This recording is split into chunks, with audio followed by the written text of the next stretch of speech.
Hi, everybody. Welcome to the May 31st, 2019 edition of Colorado Inside Out. I'm your host, Patricia Calhoun, filling in for Dominic Dezzutti. Thanks very much for joining us. Let's get a quick take on Donald Trump coming to Colorado for the first time since he was elected president. On my left, showings, well, probably right on my left, Susan Green from the Colorado Independent. What do you think about Trump showing up? I just want to say I feel so good here in the Patty Calhoun seat, so thanks. I feel that he had it took a lot of guts for him to show up in Colorado Springs, because the last time he was there, he got saved by the fire department when he was stuck in an elevator and had the nerve to throw the fire officials under the bus for doing so. I think it's also noteworthy, as we discussed, that no Republicans really showed up for his visit. David Kopel, were you there? I was not, but it was for the president, a pretty grown-up day. The speech was generally apolitical, and he shook hands with all 989 graduates, so that was a nice thing to do. Eric Sonderman, political pundit in much demand right now. I'm, impressed that he was able to overcome his heel spurs in order to make it to the Air Force Academy. Maybe those have healed in the intervening 20 years. I think it was wise of him to pick a speech this year. They rotate between the military academies. I'm glad it was not the U.S. Naval Academy, where there is actually stuff named after John McCain and John McCain's father and grandfather, and obviously that would have all had to be completely hidden out of sight for the president's fragile ego. And Krista Kafer, Denver Post columnist and radio talk show. Finish it up for us. What did you think of his visit? You know, it was a great venue for a Republican president. You're going to have a friendly crowd with the Air Force. I would like to say, though, the concept of a space force, while possibly necessary, it's a little cheesy, a little 1980s, if you ask me. Well, we're kind of in the 1980s when we're dealing with Trump. But right now, we're just 4 days away from we're 4 days away from the June 7th election runoff. The final, what? June 4th. Okay, we can't start that one over. Okay, we're just 4 days away from the June 4th election runoff.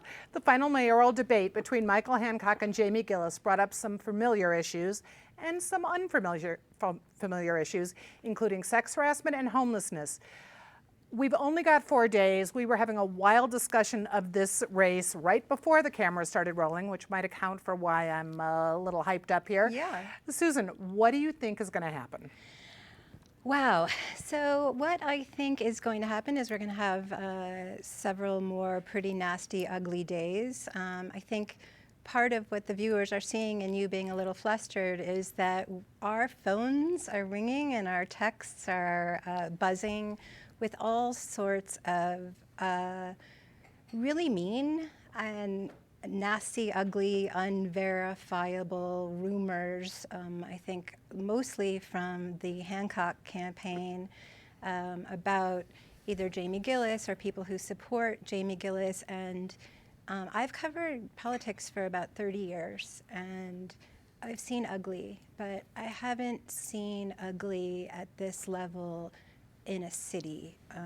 And this is getting to a point where I think sometimes it's hard for us media folks to see outside our little bubble, but I think some of the negative ads that campaign or their proxies are airing just show a level of desperation and meanness on the part of this mayor that is a real turnoff in this city. John Hickenlooper had it right about this city and this state, that we don't really like that kind of campaigning here. We are not Chicago, and what we are seeing is Chicago from the Hancock campaign. David Kopel, as a lifelong resident of this city and this area, what do you think about what we're seeing? No, I'd agree with Susan. This is the sleaziest, most racist campaign in Denver mayoral history. Going back at least for 50 or 60 years. In the debates, it's kind of sad with all the kind of somewhat petty personal attacks on each other, not much new to say. And as it turns out, they both skip debates, that they don't want to go to, like the vast majority of candidates do. So there's not much difference in that. With Hancock, people know his level of competence, and either as mayor, and they're either satisfied with it or not.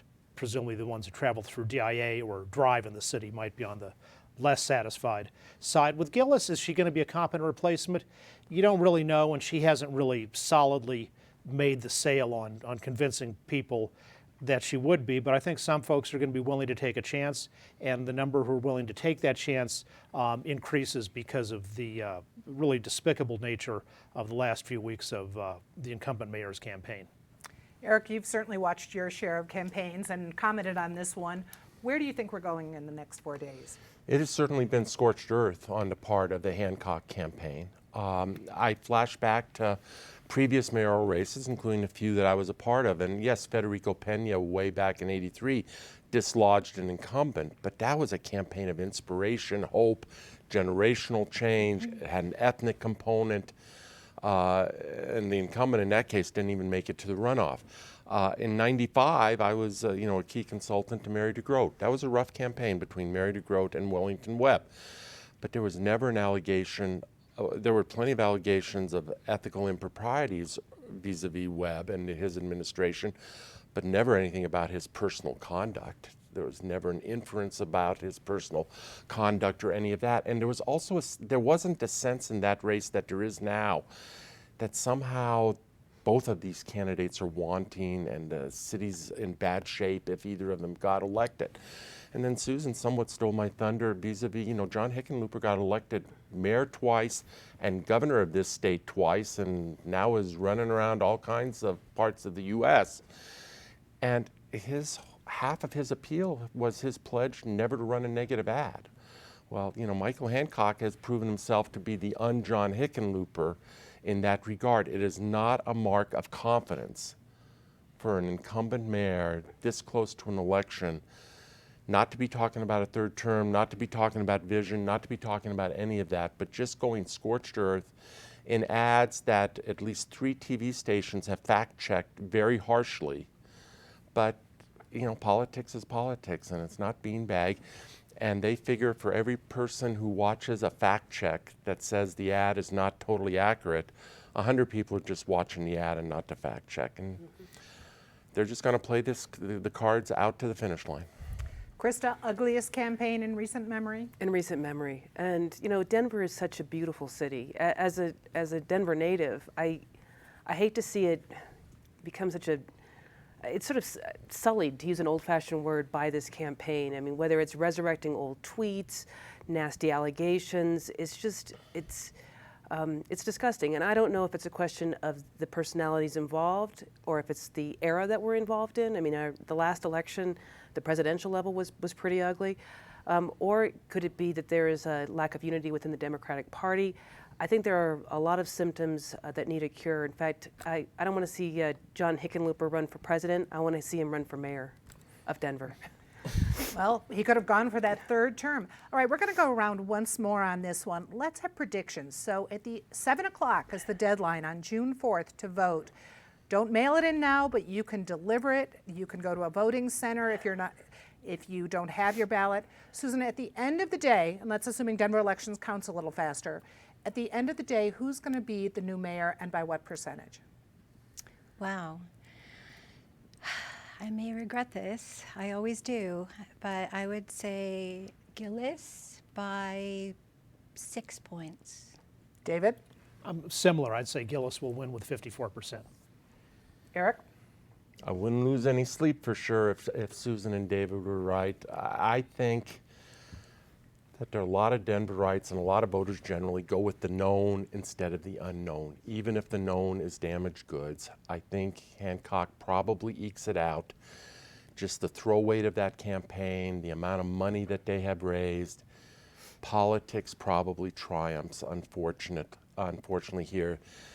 The risk for Hancock is that voters out there who really don't like either candidate, there have been studies recently about how strong people who said, I can't stand either Donald Trump or Hillary Clinton broke for Trump. And I think those voters who are less than enamored with either candidate may well break for Gillis, but I'll put my money on Hancock. Okay, and Krista? I'm going to go Hancock by 2%, that is. I just think he's got the incumbent's advantage. And I wrote it down before I started this. I've got Gillis by 1%. It's going to be a squeaker. But remember, everyone can still vote, even if you can't find your, you should live in the city of Denver. Even if you can't find your ballot, you can go and vote on Tuesday. All right, but now we're out of Denver for a little bit. David, in the wake of the STEM school shooting, Douglas County government officials and the Douglas County School District failed to come to an agreement on how to properly allocate millions of new dollars for school security. 2 committees were approved by the commissioners, one to concentrate on physical safety and the other on mental health issues for Douglas County students. Are they going to be able to come to any kind of real agreement that works? Probably not. So on something that doesn't even need study, that's already been offered, the county commissioners offered the school district $3 million as a matching grant to hire more school resource officers. The Douglas County School District has 68,000 students and only 11 school resource officers. This grant would bring the number of school resource officers up to 61, which is still less than 1 per 1,000 students. And the school board said, no, sorry, we're not interested. We've already decided how to spend all our money. And their general attitude is, if you want to give us cash to spend how we want, fine, but we are not interested in any input from other than ourselves, which is to say the school board, which is to say the teachers union, which won that election for them. So I think it's a reckless and imprudent approach they're taking on neglecting school safety. Eric, we've seen division in the Douglas County School District before. How is this going to shake out? I don't know how it shakes out. I don't exactly know who's behaving badly. I think David's analysis is probably on the mark. Part of me, maybe naively or myopically, thinks, why couldn't have the school board and the commissioners got together over coffee, over lunch, whatever, and figured this thing out? There is a partisan difference down there. The school board is now, I don't know what the party registration is, but it's very much of a union-friendly, teacher-friendly, democratically leaning school board.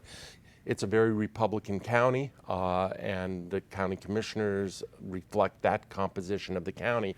So you have that political clash, you have that ideological clash, somewhat vis-a-vis gun issues, and but these are adults, please, trying to protect kids. And how do we expect the kids to have it together if the adults can't get it together? Krista, can the Douglas County groups start acting like adults? It would be nice. I think the pressure to do the right thing by parents is going to become clearer and clearer. We've got, when we come up against an election year, parents are going to be looking at this record and saying, what did you do about school safety? And the memory of the shooting and the loss of a heroic young kid will be fresh in their memory. And they, as was pointed out, the party, the district is primarily Republican, even though this particular board is union friendly and to the left. I could see a clean sweep if they don't do the right thing. Susan, I know you were dealing with school issues today. Do you think Douglas County is going to be able to work this out? I think what we're seeing is a lot more than school safety. I think it's really about a lot more than the teachers union. This is what we have in Douglas County, and we've had this for years. It's been an incubator for testing out how far a school district can go in terms of public funding for private schools, okay? And what we see on this board is a quote-unquote reform board that said, no, we're not doing that anymore. And we've got this county commission that is trying to use a big part of this, I think $10 million for brick and mortar for safety, not just for public schools, but for private schools as well. And I think what this boils down to is this perennial tension down there about using public funding for private schools. And so do I think it will blow over anytime soon? No, I think Douglas County has been sort of an epicenter for this debate, and no matter what issue percolates up to sort of continue that debate, it's unfortunate that it has to be a school shooting. Well, I'm sure we'll return to Douglas County again, but right now we're going statewide. Governor Polis has been signing a lot of the last bills, including one that will de-felonize small possessions of heroin, cocaine, and fentanyl, among other illicit drugs. Drug users caught with these substances would be facing a misdemeanor charge rather than a felony. The measure aims to save taxpayer money, as the Joint Budget Committee predicts that it can save Colorado anywhere between $8.6 million to $13.7 million in the span of 5 years. I say it's going fast here. Eric, what do you think? Will we save money? Is this going to help the situation? Oh, I assume the Joint Budget Committee probably knows what they're talking about in terms of the money. I'm guessing I might be in the minority on this table, but I'm going to express some skepticism on this bill. Colorado now seems to be, every other month, whatever, we're either legalizing something or we're decriminalizing something, or in the case of this bill, we're de-felonizing it. Lots of different terminology. I think, there's a risk to the whole brand. We are becoming the new Amsterdam here in Colorado. But more importantly than the brand, I don't take branding to be everything. These are hard drugs we're talking about. We're not talking about magic mushrooms. We're not talking about pot, whether it's in small quantities or large. We're talking about heroin, fentanyl, cocaine of various stripes, etc. And, I'm just fine with keeping those as felonies, regardless of the volume about it, the volume of it. So that's my take. I expect to be outvoted around this panel. Well, we'll see. We've got a lot less water than Amsterdam here. Are we making a mistake with the de-felonizing of these drugs? Well, I agree. I think that we are sending the wrong signal, that this is the new Amsterdam, that people can come here, do drugs, and that there's not going to be much of a penalty. Obviously, they can get now mushrooms and pot, and then some of these more lethal substances like fentanyl. What is that? What kinds of folks are we going to be drawing to this state? And even though we will be offsetting, less jail time is less expense to the state, but when we've got people living on the streets and some of the health issues that come along with that, do we end up heaping more expense on the state and reducing the cost savings? Time will tell. Susan, what do you think? Will people get more help if they're not in jail? I absolutely think people will get more help if they're not in jail. And I also think, given the budget situation in this state, given the overcrowding in prisons, we are about to reopen another prison, or there's a desire to do that. This is just the practical thing to do. We're not talking about large amounts of any of these drugs. And there's no DA's office in the state that's going to just blow off large amounts of these drugs. We're talking about DAs being able to use their discretion on this and keeping people out of this prison system that is not going to help with some of these addictions. It just doesn't. There's no real attempt on the part of the Department of Corrections to be able to do that in the prisons. And so this just is a basic, are we going to move forward with these people and help them with their lives? Or are we going to incarcerate them with actually no rehabilitation whatsoever when we already have a wildly overcrowded prison system? David is the only lawyer at the table tonight. What do you think about the de-felonizing of these drugs? My own view is that the government doesn't have a legitimate interest in felonizing what adults do with their own bodies. But I would say this is important. One of the things that's notable about this bill is, unlike many things that passed, this wasn't a left-wing Democrat cram-down. This was very bipartisan. The sponsors were Leslie Herod, a Democrat, Pete Lee, a Democrat, and then the Republican lead sponsors in each house were the Shane Sandage of Colorado Springs and Vicki Marble of Fort Collins. So, of course, the Democrats were the top sponsors because it's Democratic controlled, but it was very bipartisan, and that's yet another success for the Colorado Criminal Justice Reform Coalition, which is led by its longtime director, Christy Donner, who's one of the most effective people down at the Capitol. Well, and that wasn't the only bill that we had this week going before Governor Polis.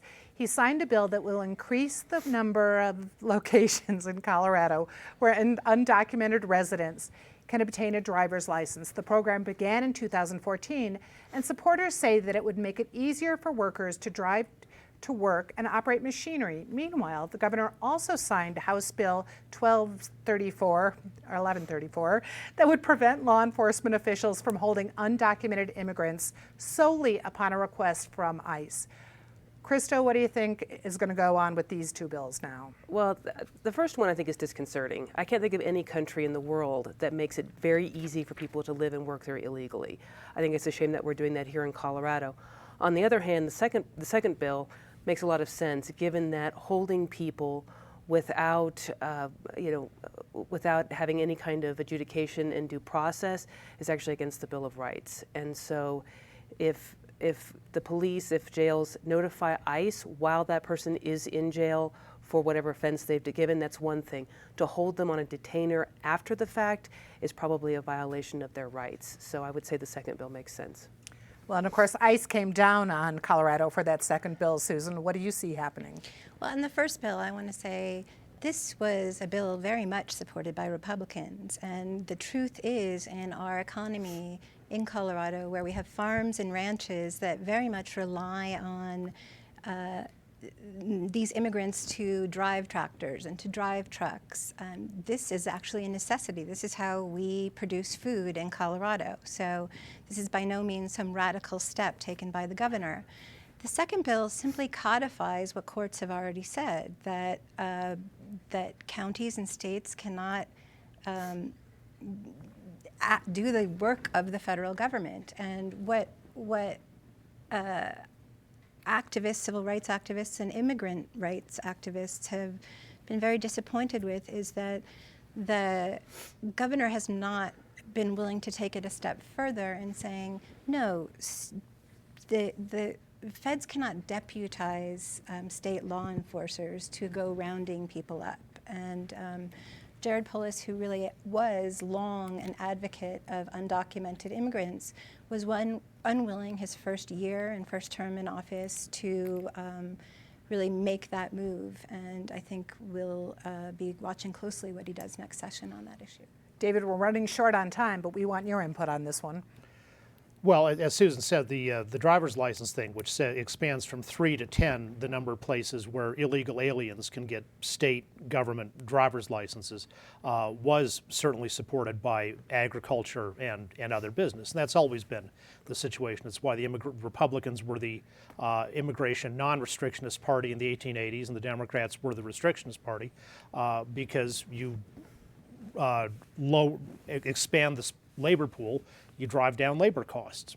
And on the other one, this is the federal and state governments have their own separate sovereignties and can choose to cooperate or not. And we see this on not only on right to arms issues, on marijuana, and on illegal aliens. Sometimes the right likes it, sometimes the left likes it, but it's in the design of our constitutional system, this degree of state sovereignty. Eric, is Colorado in the right here? I'll try to be really quick. I have no problem with either of these bills that the governor signed, specifically with regard to the driver's license one. It's not a matter that if all of a sudden you didn't give them a license, they're not going to be on the roads. And as long as immigrants here are going to be on the roads, I'd much prefer that they be licensed and insured and all the rest. I think it only makes sense, and it's only in the public interest, not only in the interest of that immigrant or that immigrant's employer. It's a topic that'll keep coming back. But now we go to the disgrace of the week. Beyond my teleprompter trauma, Susan, what's your disgrace? It's a double disgrace. Gloria Neal works for Mayor Michael Hancock in his community outreach office, and it's seemingly on city time. I've received these calls, has been trying to pass unsubstantiated rumors on to reporters about Jamie Gillis. And this is not just a disgrace on the administration for allowing this type of thing to happen, and it's not just Gloria among the appointees who are doing it, but a disgrace among the press corps for sort of seeing this happen and not calling them on it. I don't think the taxpayers of the city pay these appointees to be doing political work on city time. David, in this disgraceful season, what's your disgrace? Excel, which is basically a government monopoly, nominally independent, so public expenses, private profits. After the storm, a tree in my mother's backyard, branch broke off and was leaning against a live electrical wire. So she called them to come and fix it, and they said they would. And this went on for 4 days in a row of, oh yes, it's been sent to dispatch, we're definitely going to do something. Nobody ever showed up, and so she got a private tremor who did it. And if Excel's not going to send somebody, they should just tell you up front so you can take other action. Eric? Oh, so many possibilities. I wasn't on the panel last week, and I know it was talked about, but everything about the project at Denver International Airport, the DIA project, the cost overrun, the time. We're not measuring the time delay in months. We're measuring it in years and multiple years. The mismanagement of this project, the granting of it to this Spanish firm with some questionable practices elsewhere around the world. And all of this, if we were going to get a better airport at the end of it, maybe it'd be worth it. We're getting a shopping mall at the end of it. So all of this for a shopping mall. And Krista? You know what, I'm going to swing back at the mayoral race, however one says it. I think we don't just need okay, I'm the disgrace of the week. No, I was. I'm sorry. No, I just think it's getting uglier and we still have time left. In fact, it would be nice to have a do-over with 2 new candidates. Nice to think about. Something nice very quickly. You, Patty Calhoun, for being a print person reading off of a teleprompter fairly well. Congratulations. Well, thank you so much. David? The soft bigotry of low expectations. Judge Richard Maitz, United States District Judge who passed away recently, very well respected all around as a great, solid judge. Good one. Eric? This is real easy. A shout out to my daughter, Katrina. It's not every day that your daughter is a published author in the New England Journal of Medicine, but it was that day yesterday, and what an accomplishment at a young age as part of a great team at MD Anderson Cancer Center in Houston. That's great. And Krista? I'm going to give it to Louisiana Governor John Bell Edwards for signing a fetal heartbeat bill. He basically said goodbye to any presidential aspirations that he has because he's a Democrat and he'll pay for that, but he put children's interests first, and I think he deserves a lot of praise. Well, and that's all the time we have for this episode of Colorado Inside Out. For everyone here at CPT 12, I'm Patricia Calhoun. Thank you so much for watching, and good night.